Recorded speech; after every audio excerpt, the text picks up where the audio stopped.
I came across an article on Intergalactic, and it kind of showed me how the game's media is yet again just out of touch with the player base and people who actually play these games. Like, do these journalists seem to have any type of understanding of the industry that they are writing within? Like, look, I'm not saying that I know everything about video games, nor video game development, or even my predictions will even be right.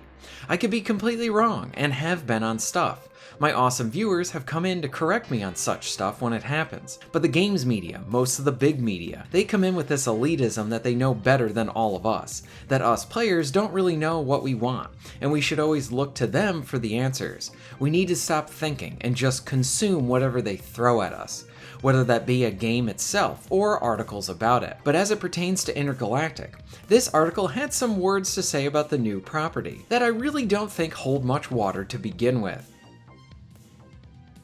The article starts out by saying that since Intergalactic is a new property, that it could actually maybe lean into the wholesomeness that is found in some of the more Uncharted titles. Okay, let's just stop that right there. You really think that Naughty Dog is capable of making a game like that anymore?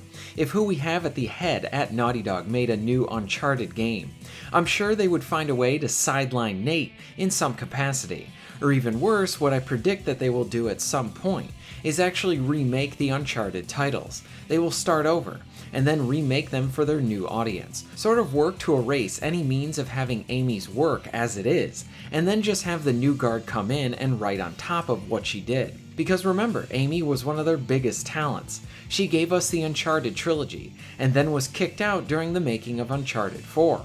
No one can talk about this because of the NDAs, and part of me thinks this is why Uncharted 4 might be Naughty Dog's last memorable game. This is because they worked off of what Amy had written for that title.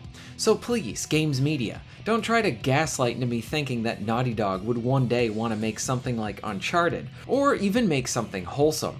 Now the irony of all of this is that if I end up being very wrong, and Intergalactic ends up being both of those things, and well, if that ends up being the case, then grab me a spoon and I will gladly eat my words, because then we'll be in a world where we potentially have a good game, and I would rather be wrong and have more good games than just be right for right's sake.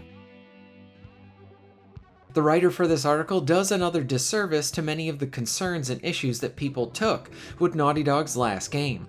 And I don't mean the endless remasters that they make of The Last of Us and The Last of Us Part 2, but I actually mean the actual Last of Us Part 2, like the first time they released it, not the 5th time.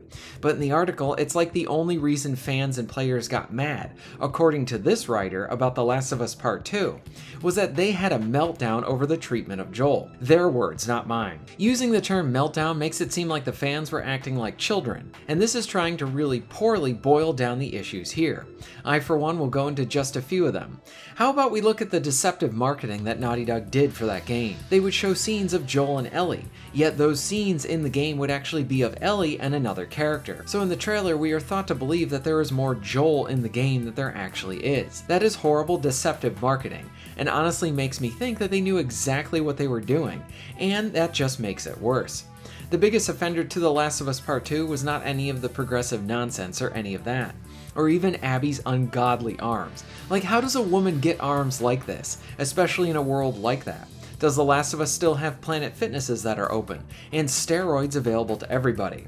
But the worst thing about that game was the writing. The huge disservice is that it not only did that to the characters within the game, along with how it treated the fans that loved and cherished the original Last of Us. You know, the only one, and I'm not even including that DLC anymore, because there only was ever one Last of Us. The treatment, especially to Joel, is what felt like such a huge betrayal by that studio to its audience. Why am I going to play this depression porn game?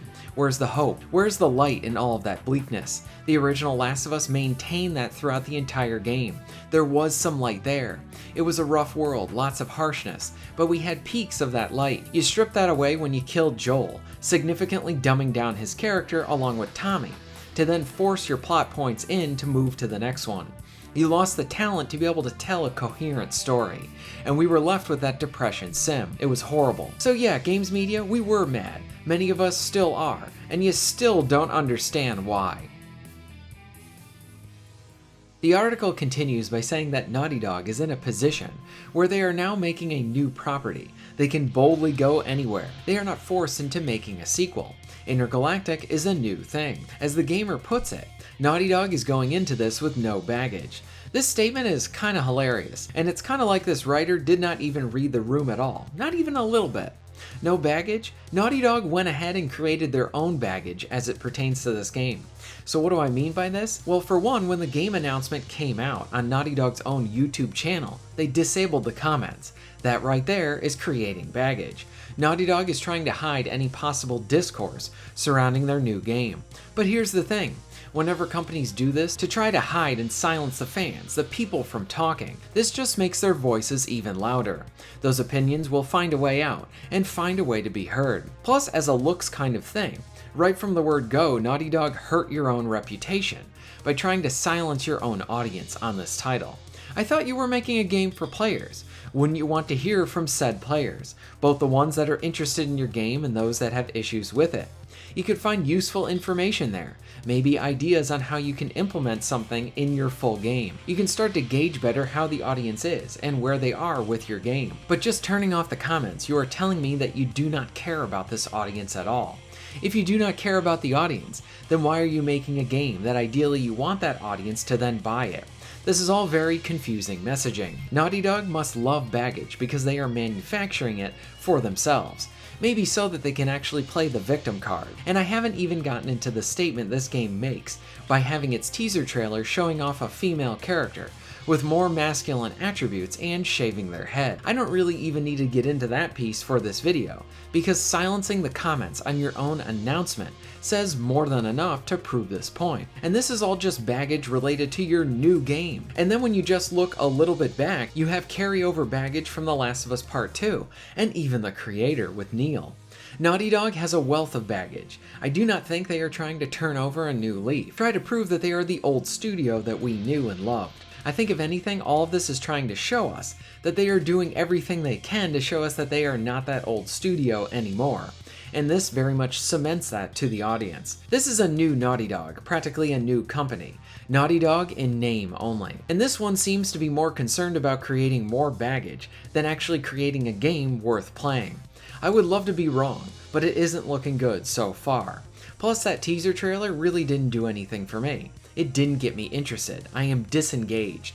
I'd rather play something else. But sadly, I think the media is going to try to push this one down our throats a lot. And as such, I'm probably going to be there to comment on it. What are your thoughts on all of this? Is Naughty Dog manufacturing their own baggage? Let me know in the comments down below. If you're interested in supporting the channel, please check out my Patreon page. For just $1 a month, you can help to keep this channel going strong, and this allows me to be able to do more for my awesome audience. Please check out the links in the description and pinned comment for ways to support the channel. And most of all, thank you very much for watching.